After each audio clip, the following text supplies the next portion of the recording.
All right, today we are diving into something that sounds like it's straight out of science fiction, but it's very real. Quantum generative models. And we're talking about AI that can dream up things that are literally impossible for even our beefiest supercomputers to even conceive of. So yeah, let's get into it. And really, that question on the screen, that's the whole point of this explainer. This isn't just about making AI faster or a little bit better. No, we're talking about unlocking a completely new space of possibilities, a whole new universe for creation. So how on earth is that even possible? Well, it all starts with where these different kinds of AI, where they live. You got to think of it like taking a journey, right? We're leaving a world we know, a kind of flatland, and stepping into a reality that is way, way richer and a whole lot weirder. Okay, so this slide, this really gets to the heart of it. On one hand, you've got your classical AI. It lives in the world of bits, zeros and ones. Think of it like a flat piece of graph paper, a predictable grid. Mathematicians call it Euclidean space. And it's great. It's great at approximating the world we see.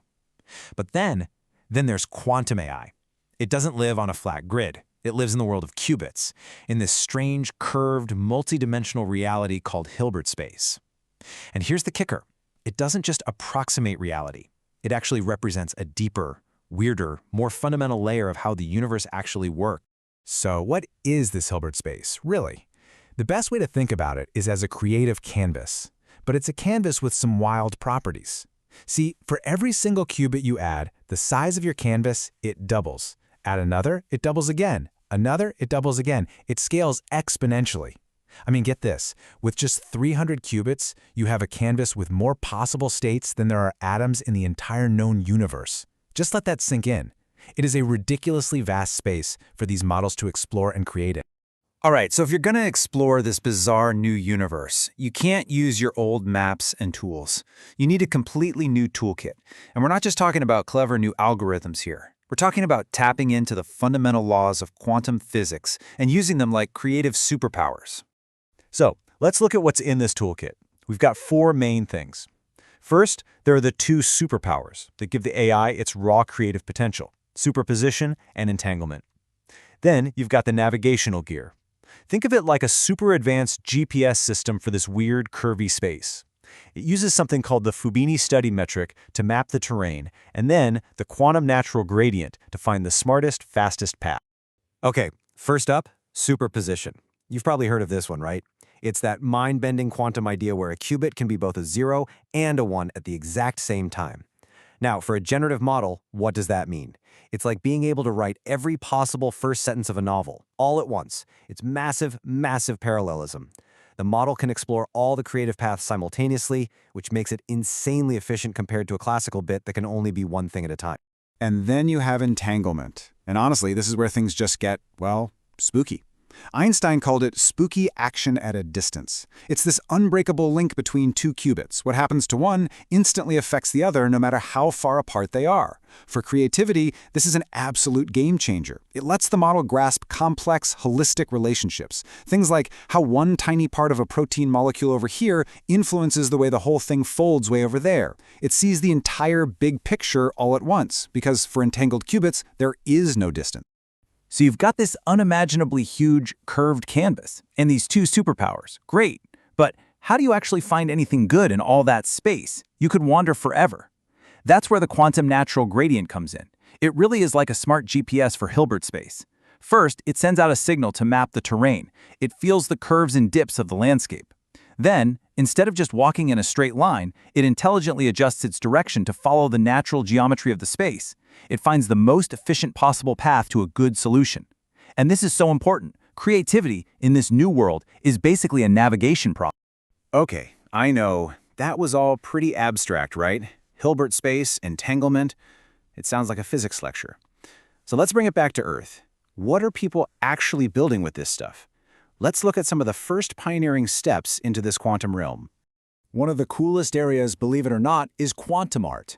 There's this artist, Rafik Anadol, who did something amazing with his piece Quantum Memories. He took the raw noise, the tiny errors and quantum jitters from Google's Sycamore quantum computer, and used that as the starting point, the creative seed, for a regular AI. And the results? Wow. They're these incredible, dreamlike, fluid visuals. It's like you're seeing millions of images of nature all in superposition at once. He's literally using the unique hum of the quantum world to inspire a new kind of art. Okay, now let's swing from art to something completely different, discovering new medicines. And let's talk about scale. That number you're looking at, 10 with 60 zeros after it, that's our best guess for how many possible molecules could be useful as drugs. It's a number so big, our brains can't even process it. There's no way a classical computer could ever search a space that vast, not in a million years. And this is where we see both the incredible promise and the current reality. So in some early experiments comparing classical AI GANs with quantum GANs, the results were fascinating. The quantum GANs were way more efficient. They needed only about 15% of the horsepower, the parameters, to get the job done. And they found molecules that were, on paper, more drug-like than what the classical AI found. But, and this is a big but, look at that last row. Synthesizability, low. The QGAN was basically dreaming up these perfect, beautiful molecules that are almost impossible for us to actually make in a lab today. So you see the raw, untamed creative power, but also the challenge of grounding it in reality. So you might be asking, if this stuff is so powerful, why isn't it everywhere? Well, every new universe has its monsters. And in the quantum realm, the big, scary monster that everyone's fighting is something called the Barren Plateau. So what is the Barren Plateau? If you're familiar with AI, you might know about the vanishing gradient problem. Well, this is like that, but on steroids. It's exponentially worse. The problem is, as you add more qubits to make your models smarter and more powerful, the training landscape, that place it's trying to navigate, just flattens out completely. Imagine being dropped in the middle of a desert that's perfectly flat for thousands of miles in every direction. There are no hills, no valleys. Nothing to tell you which way to go. Your model is totally lost, with no signal, no gradient, to guide its learning. And the math behind this is just, it's brutal. The learning signal, the gradient, its strength gets cut in half for every single qubit you add. So you add one qubit, signal is half as strong. Add another, it's a quarter. Another, an eighth. You see where this is going. By the time you get to a system with just 50 or 60 qubits, that signal is so ridiculously faint, it's completely drowned out by the background noise of the quantum computer itself. It's gone. So what's causing this? Well, it's kind of a cruel paradox. It turns out that making your model too powerful, too expressive, giving it too much creative freedom by making the circuit really deep, that's what scrambles the information and creates the plateau. It's like a painter with too many colors who just ends up with brown mud. On top of that, trying to judge the entire creation, the whole picture, all at once in this huge space, that also creates a bottleneck that just kills the signal. It's almost guaranteed to fail. But it's not hopeless, not at all. This is where the story gets really interesting.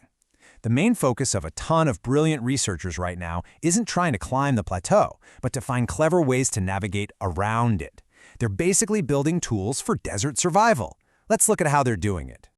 So they're developing a whole new set of tools for this journey. For example, instead of trying to look at the whole picture at once, they're using what are called local loss functions. This is like looking at the painting 1 square inch at a time to give feedback, which keeps the signal strong. They're also developing smart ways to start the journey. Techniques like AutoInit are all about not starting at a random flat spot, but starting in a region we already know has some hills and valleys where learning can happen. And of course, there's our old friend the smart GPS, the quantum natural gradient. It's absolutely crucial for making meaningful progress when the signals are super weak. And facing this huge challenge, it's actually forcing a really smart pivot in the entire field of quantum computing.